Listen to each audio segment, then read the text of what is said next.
Let's take a look at some images of Paraka and Anika sets when they were prototypes and compare them to their final sets. Some of these early designs and prototypes are so different and just insane to look at. And hey, maybe some of them could give you inspiration for your next LEGO creation. So let's take a look. Starting off with the Anika, we'll begin with Jala. He looks nothing like the final set for Jala. This mask design I think is very different and very interesting. They gave him this mouth guard that almost has some like Darth Vader vibes going on, and then they gave him this like cool jetpack accessory on the back. It's some strange stuff, but it does look cool. And it's certainly a very different direction for the Anika. Now I love this sword piece, by the way. You can clearly see that the set designers were cutting up older LEGO pieces to make brand new stuff and prototype and experiment. The base area of the sword and the blade itself, we can see that these are the weapon pieces that came on these specific sets here from some of the Metru era waves of Bionicle sets. So you guys, even LEGO cuts up pieces. So yeah, maybe it's not so bad after all if LEGO themselves are doing it. But hey, looking at this, it's great to see what could have been. Huki is somewhat similar, but also very different. He had the mask that was later used on the set Axon. I wonder what made them change their minds and give this mask to another set. Like, did they just love this mask so much and they're like, we need to make something with this, let's make a whole Titan out of this mask? Or were they like, maybe we could try it on this other set we're working on? Who knows? I'm not a part of LEGO, I don't know what the design process was like, I wish I did. But still, it's super interesting. Now this light up weapon piece, it still has some axe-like qualities like it did on the final set, but this one is much more noticeably an axe. I think I do like the final design more, it's a little bit less obvious what it is. I like the fact that the final product doesn't look exactly like an axe. It could go different ways, could be some just sort of made up weapon. I like the fact that it's not too specific, you know? Whereas this one feels a little bit too like over the top and a little bit like, not obnoxious, that's probably too harsh of a word. But it's great to see the different iterations that they were going through to really nail that axe shape. And I think they ended up in the right place personally. Now to Kongu, who, looks nothing like the original, quite similar to Jala like we saw before. The prototype had some cool wings on the back and this very interesting mask, which appears to have some like pincers hanging out of it, which is a rather strange choice, especially for a heroic Toa. To me, that's something that you would see on a bad guy character. So I don't know what they were thinking there, but it makes sense that they later removed that. I do like the look of this crossbow weapon here because it's basically identical to the final form, except this one is entirely green. And in fact, almost everything on Kongu here looks green. And it actually appears to be more of a Mutta green than the dark green that they went with later. And I guess that they went with a darker shade because the Anika were edgy and dark and going through a lot right now, so leave me alone, mom. So tonally, a darker color scheme seemed to fit with the vibe of the Anika, so certainly the right choice to make there. Although yeah, I'd love to own a lot of these pieces in Mutta green, that would be phenomenal. Although I imagine these are just like spray painted green, so if you did get this exact thing that you're seeing right here, it probably wouldn't look the way you expect it to. It would be a bit more of a kind of kit bash of stuff that it doesn't have the same quality that a typical LEGO set does, unfortunately. But we can dream. Motoro had pretty much everything look identical, although the mask looks a lot more like a hockey player mask. I wonder if that was actually the intention here, you know, a Tower of Ice that looks like they're playing ice hockey.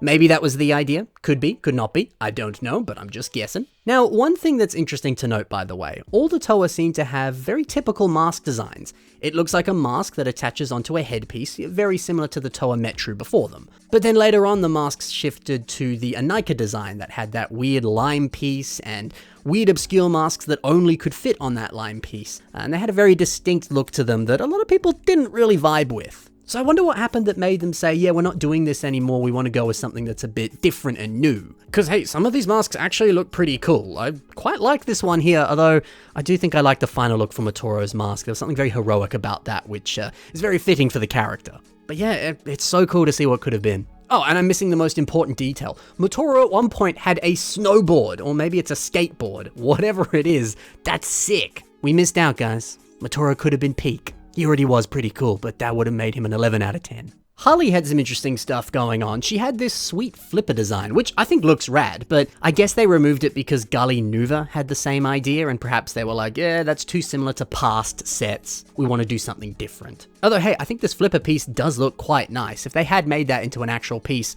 I think I would have enjoyed it.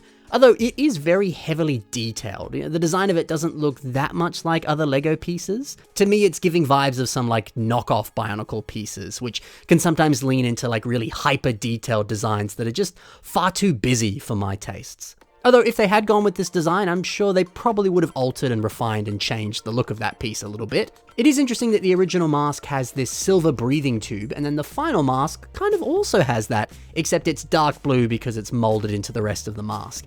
And honestly, this is the first time I kind of noticed that there was a tube on Hully's mask. I don't really know why, it looks super obvious now, but it's interesting to see the progression there, that it was separate, and then they're like, no, let's actually mold it into the design and keep it the same color, and just, have more subtle hints of the fact that she's a Toa of water. I like that. And finally, everyone's favorite Wolverine-clawed man himself, it's Nuparu. I love this early design for the claws. Some brand new claw pieces here, which look very similar to the claws that we saw later on a set like Gorast and a few other sets as well. And then the idea of merging it with that waist piece in silver, I think that was a great idea. Although I am glad that we got a brand new mold for these claw pieces, because I think those claws were just that little bit smaller and it just worked better with the overall design. And anytime we can get a new molded piece is always a good thing. Now, I do like the fact that this shoulder cannon here doesn't have that sort of tower on the top that allows more Zamaspheres to be stored. I wonder if they were worried that would make him too heavy or it would look weird on the shoulders, so they're like, oh, we'll tone it down for now. But I'm glad that they added it in later just to keep it consistent with all of the other Toa in the wave. This mask is rad, by the way, and if you look a little bit more closely, you can see that there's two claw or like tail pieces hanging off the sides of the mask. It almost looks like he's got this huge, like, draping mustache. I don't think that was the intention. I don't know if it was just like, hey, he's got some cool decoration or whatever, but hey, it's interesting. I'm glad they removed it, but it's cool. Now, this mask, it's very different. It looks a little bit like Tarax's mask from the Glatorian era of Bionicle sets. And I think it also has some like Black Phantom vibes going on. I wonder if they ever look back at some of these older prototype images and then said, oh, you know what, for this wave of Bionicle, let's build something that was a little bit similar to this design, but change things up a little bit. That could have been what happened. Again, I'm just speculating and assuming. But hey, there's certainly some similarity between these pieces. I might not be far off. I also could be totally wrong, who knows? So yeah, man, there you go. That's a group shot of all of them here, and honestly, they look really cool, especially when you put them all together here. It's harder to make some of these with modern pieces, but it wouldn't be impossible. You might have to improvise a little bit, but you could do something similar. And really, I do think they had a lot of really good designs going on here. I think if they kept advancing things a little bit, especially these masks and some of these weapons, they really could have come up with something awesome. But, the final Anika products, they're some of the best Bionicle sets we ever got, so it's hard to beat those. But these do come close. So let's also talk now about some of the Paraka prototypes and a few other fun additions as well. So the Paraka, they all look pretty similar to their final sets. Some of them have some like subtle changes, and I'm sure the design team came along and continued to refine some of the ideas like the masks and the weapons. It certainly looks like the masks have some more, maybe like tiny elongation on the faces, but that could also just be the photography, it's hard to say. But one of the more noticeable differences on the Paraka is Avac. We can see that he has a very, very different looking mask design. The prototype here has these big old spiky cheeks, and I really like the look of this, to be honest. It has a wonderful villainous vibe that accents the mouth and the teeth quite nicely. It really helps illustrate the frown that he has and helps give off more of those bad guy vibes. I honestly would love to see mocks that use this headpiece, because it's so distinct and it's so different. I wish we had got something like this. Although I don't mind the final version for Avac's face, but I think this one's a little bit better. Now, if you look at this group shot of all of the prototype canisters of the Paraka, we can see the spikes on the mask that's on the canister lid a little bit more clearly here. I guess the reason that they took off these spikes was because it looked a little bit too different from the other heads. Just looking at these canisters alone, the masks all have a very similar silhouette to them, but then Avac's looks vastly different. So yeah, maybe it was just too much of an outlier and they were like, no, we need to make it more consistent. Or maybe the spikes kept getting damaged or would get in the way of play. I don't know. Still, it's interesting to see what could have been. It's also cool here, looking at Thok's mask on the top of this container.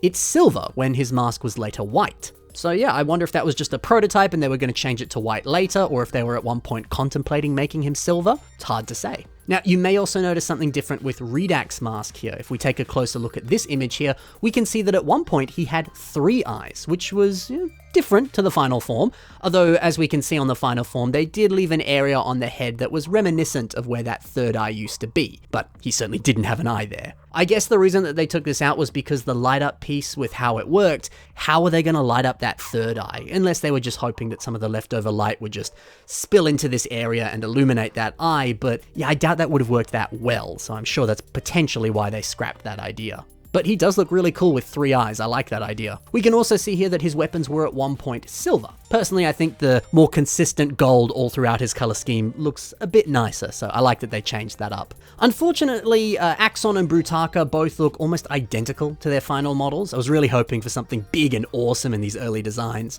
but we can see that the box art was a bit different at one point. I really like these darker backgrounds with harsher lighting. Honestly, they look sick, and I think it fits right at home with the darker, edgier vibes that the Anika wave had. The final box art was cool too, but I really like how this looks. There is also this early image of Vison's mask, which appears to be in dark bluish grey.